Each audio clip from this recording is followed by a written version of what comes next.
But before I get there, someone did ask a question in regards to this Daniel 9 thing. They said in verse 27, it talks about, and he shall confirm a covenant. And they're kind of curious if we, take the interpretation that that's Titus and then eventually the coming Antichrist. The question I guess they're asking is like, what covenant is being confirmed? What would you say to that question? Well, first of all, Titus doesn't have to fulfill everything in 70 AD because he's only the shadow fulfillment. There's still more coming. Okay.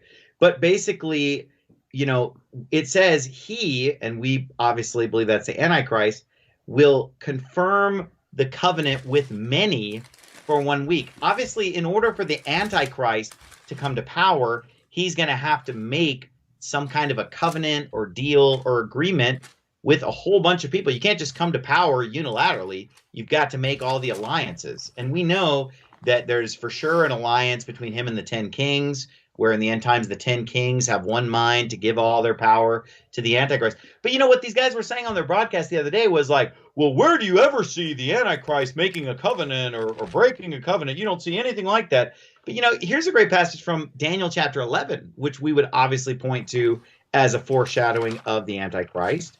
It says in verse 21 of chapter 11, and in his estate shall stand up a vile person to whom they shall not give the honor of the kingdom, but he shall come in peaceably and obtain the kingdom by flatteries.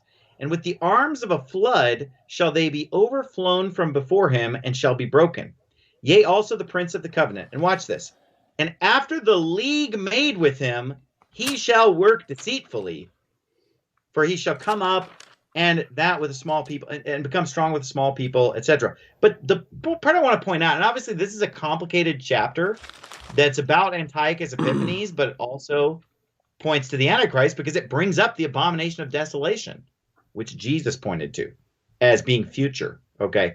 But notice what it says. After the league made with him, he shall work deceitfully. Okay. So basically, that's him making a league with people and then working deceitfully, basically not following through on that or breaking the league, breaking the covenant.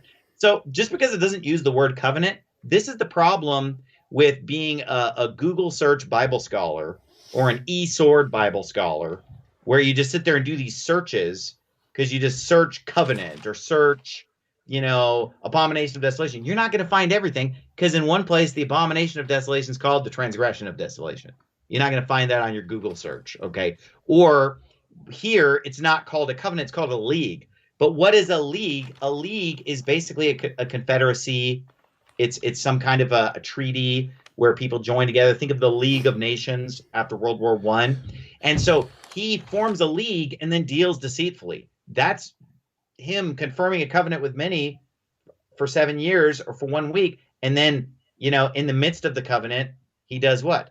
He deals deceitfully. He works deceitfully. He goes back on whatever he said that he was going to do.